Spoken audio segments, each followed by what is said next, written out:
Hi, I'm Danny Ramos, and welcome back to Hispanic Speak Out. We've had some really good interviews so far with Latino Justice and a little talk on Ferguson.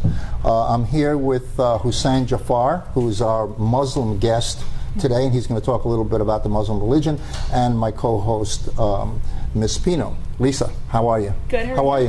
Thanks, Danny. Thanks for having me back, Lisa. Good. Pleasure. Nice to have you. Thank you. So I understand there's a lot of controversy between the Jewish, Christian, and Muslim religion. Are there any similarities about those that you can kind of tell us? Absolutely. There are, as far out as, to be frank, Muslims may seem on one spectrum, and in differences between Judaism and Christianity, there are similarities. One of those similarities, for example, could be fasting. So we have the month of Ramadan, where we fast for 30 days from sunup to sundown. In Judaism, they observe fasting from maybe electric, for example, on the Sabbath. They don't consume energy, from Friday sundown to Saturday sundown. And in Christianity, some observe Lent, some don't eat meat on Fridays, from my understanding. So there is a similarity in fasting there. As far as the religious similarities, if I may quote a verse from the Quran, there's a verse in chapter 3, verse 84. It states, it's addressing Muhammad, the prophet, saying, "Say, O Muhammad, we believe in God and in that which has been revealed to you, but also we believe in that which has been revealed to Abraham, Isaac, Ishaq, and Jacob, and Noah, and Jesus." So that verse is not known by many people. So basically what it's doing is saying to Muhammad, hey, listen, what the Christians and the Jews were taught, you believe in that same thing.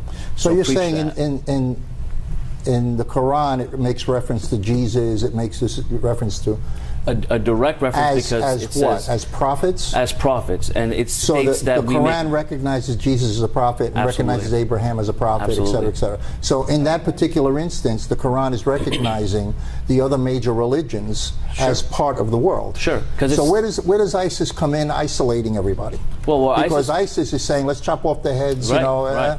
So if that's in the Quran, then where are they getting their base from to pull this off? Great question. The end of that verse says we make no distinction between the three religions. But then there's another verse where, if you're looking at the Quran, it states in chapter number 9, verse number 5, that in the Quran, it states to kill those who believe in the idolaters. So people who pray to idols, okay? The verse says that to find those people and to kill those people. But specifically what people are unaware of are the verses before and after. The verse before speaks to them saying that if you've made a treaty with them, then don't persecute them. And the verse after says that if these same people come to you seeking refuge, Muhammad, if they come to you seeking refuge, then you must give them that refuge and bring them to a safe place. And then the verse after that says that if the people who worship idols are upright and righteous, then you must be upright in return. So what they've taken is taken verse number 9:5. Took it out and said, hey, you know what? This says we must kill people who believe in idols. Now, they're clearly targeting Christians, other Muslims, Jews, people of any belief whatsoever that is not their belief. So they've taken it out of context. But that has a historical context, just like in the Bible, there's Chronicles in the Old Testament, chapter 15, verse 12 and 13.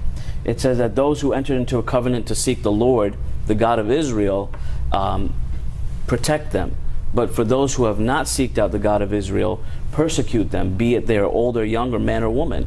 This is in the Bible. But we know that this is contextual, historical based, and not something that will not be played out upon, where ISIS is taking that very one verse and well, ISIS wants to go back in time. Absolutely. Their game is to go, but not only go back in time, but to selectively pick what's convenient for them in order to substantiate their behavior in what they're doing. Right. So you're saying basically there's a great affinity between all the three major religions. Absolutely. And that the Muslim religion does recognize Jesus as a prophet, does recognize Moses and Abraham as prophets. Absolutely, absolutely. Okay. We and another striking similarity is that for Muslims, what many people are not aware of is that we believe in Jesus as a savior as well. So in certain areas of Judaism, they're waiting for the Savior, okay, in certain sects. In Christianity, they're waiting for the second coming of Jesus. In Islam, it is the same thing. We are also waiting for Jesus to come back. Now, not to make this religious, but I'm referring to what's in the Quran, and that is exactly what it states, that he is also going to come back around. So yes, we have that recognition of all the prophets, but Jesus as a prophet rather than Jesus as a God. So in a way, ISIS isn't even recognizing that the religion itself has all these similarities with all this around. They just pick it what they want from the... Right. ISIS is going to be called the Islamic State, but they're not Muslim. Neither is Al-Qaeda. Neither is the other sects that claim, like Boko Haram in Nigeria, that go and they attack people. That, they can claim to be Muslim, but they're taking this to a whole nother level of taking out that verse, chapter 9:5, and saying, well, this is what we have our basis upon. Well, that's not Islam. That is not what we are here to show. Why is it, and we only have a minute left. Sure. Why is it that Muslims are not stepping up like you are?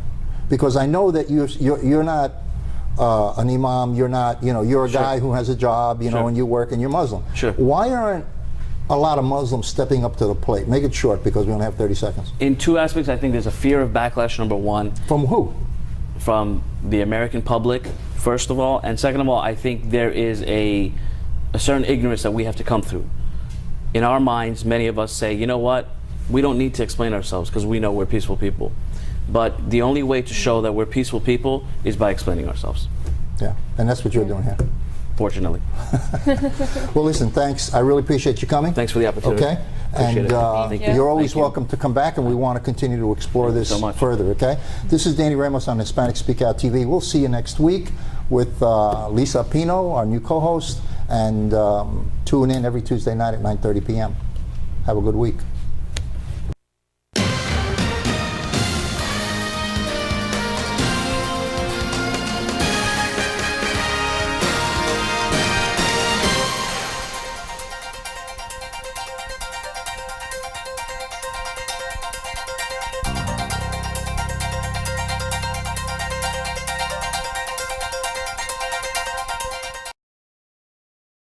My name is Nilmari Zapata, and I am a Latina role model because I believe that you can overcome any circumstances that come in your way and be the best version of yourself. Hello, I'm Sandra Rivera, and I'm a Latina role model. Whatever your struggles are in life, whatever you don't have or don't have access to, don't use that as an excuse for not pursuing your dreams and moving forward. Get out of your own way and get out of your comfort zone, and you will be amazed at the growth that you will experience.